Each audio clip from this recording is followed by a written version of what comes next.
আজকে একটা রেসিপি করব, সেটা হচ্ছে আলু আর ময়দার একটা রেসিপি। সেই জন্য এখানে আমি 4টা ছোটো আলু নিয়ে নিয়েছি। আর আপনারা যদি মিডিয়াম সাইজ নেন তাহলে 2টা আলু নিলেই হবে। আর আলুগুলো সিদ্ধ করা আমি এখন এটা গ্রেট করে নিব। পাতলা দিক থেকে গ্রেট করব, এটা মোটা দিক থেকে গ্রেট করা যাবে না, কারণ স্মুথ একটা মানে ব্যাটার হতে হবে।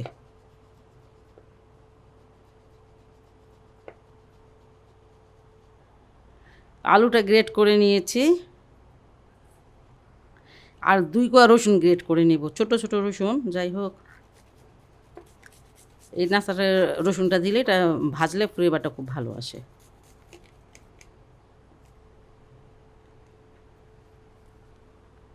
এখানে আধা চামচ দিয়ে দিচ্ছি চিলি ফ্লেক্স। এই যে আধা চামচ চাট মশলা, তেমন কোনো মশলা দিব না। লবণ দিয়ে দিলাম।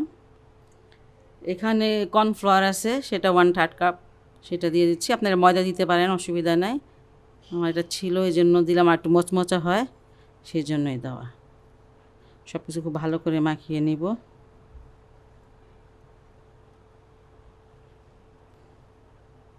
আচ্ছা, একটু তেল দিয়ে দিচ্ছি, অল্প একটু, খুব আঠালো তো, তেল দিতে হয় একটুখানি। বাস, এটা হয়ে গেছে মাখানো। ডোটাকে আমি সমান 2 ভাগে ভাগ করে নিয়েছি।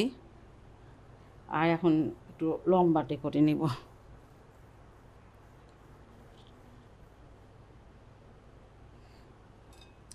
একটু চ্যাপ্টা করে নিচ্ছে, যে কোনো কিছুতে একটু চ্যাপ্টা করে নেবেন। আর এমন একটা ইয়ে আছে আমার কাছে, সেটা দিয়ে আমি একটু কেটে নিচ্ছি। আপনারা চাকু দিয়েও কেটে নিতে পারবেন, কোনো সমস্যা নেই।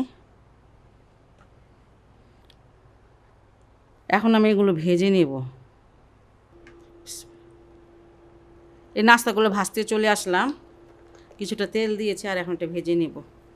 যে কোনো সময় এটা বাচ্চাদের বানিয়ে দিতে পারেন, নিজেরা খেতে পারেন, চায়ের সাথেও খাওয়া যাবে, এমনিও খাওয়া যাবে। 3 মিনিটের মতন এক সাইড ভেজে নিলাম, এখন উল্টিয়ে দিচ্ছি।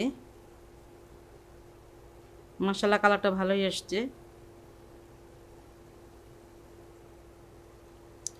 আঁচটা কিন্তু মিডিয়াম থেকে কম আছে, লোয়ের থেকে একটু বেশি আছে।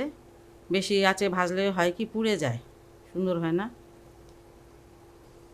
6-7 মিনিট ভেজে নিলাম, আর এখন এটা আমার এই কালারটাই পছন্দ, আমি এটা নামিয়ে নিচ্ছি। আপনারা চাইলে আর একটু বেশি ভাজতে পারেন, সেটা আপনাদের ইচ্ছা। খুবই সহজ একটি রেসিপি, যেটা বানালাম বাসা সবারই থাকে। যাই হোক, আপনারা এটা বাসায় অবশ্যই অবশ্যই ট্রাই করতে পারেন। আজকের একটা নাস্তা রেসিপি করব, সেটা হচ্ছে ডিম দিয়ে নাস্তা। অসম্ভব মজাদার একটি নাস্তা। যাই হোক, সেই জন্য আমি এখানে দিয়ে দিচ্ছি প্রায় 2টা পেঁয়াজ হবে, কুচি করে কেটে নিয়েছি। কিছুটা তেল দিয়েছি অবশ্য, সেটা তো বলা হয়নি। অল্প তেল দিয়ে দেবেন, 1 চামচের মতো। এখানে অর্ধেকটা গাজর, এটা গ্রেট করা আছে, সেটা দিয়ে দিলাম। স্বাদ মতন লবণ, এখানে আধা চামচের মতন লবণ হবে।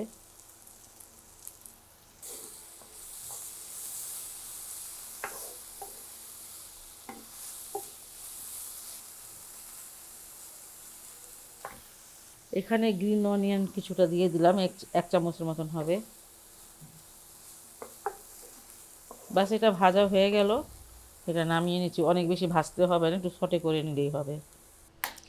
এখানে একটা মিক্সিং বোল নিয়ে নিয়েছি, আর নিয়ে নিব 3টা ডিম। আধা চামচ লবণ নিয়েছিলাম, তখন ওই সবজিটাতে আমি দিয়েছি কিছুটা, আর এখানে দিয়ে দিলাম আধা চামচ ব্ল্যাক পেপার।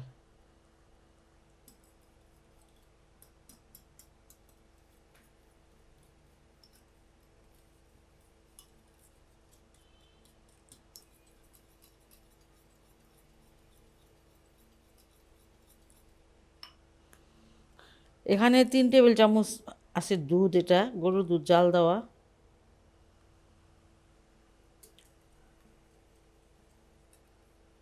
সব কিছু ভালো করে মিশিয়ে নিয়েছি।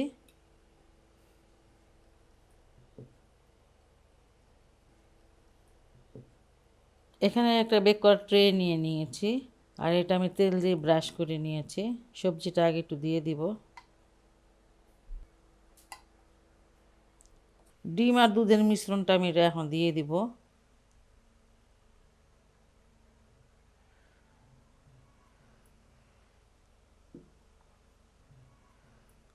এখানে আমি কিছুটা চিজ গ্রেট করে নিয়েছি, সেটা দিয়ে দিব। পছন্দ মতন দিবেন চিজটা।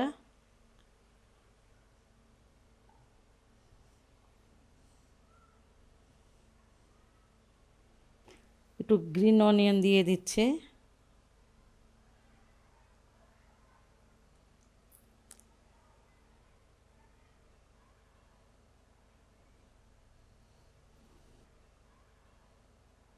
আমি এখন এটাকে বেক করতে দিয়ে দিব 180 ডিগ্রি সেলসিয়াসে 20 মিনিটের জন্য দিব বেক করতে। আর ওভেনটাকে আমি প্রিহিট করে রেখেছিলাম 20 মিনিটের জন্য।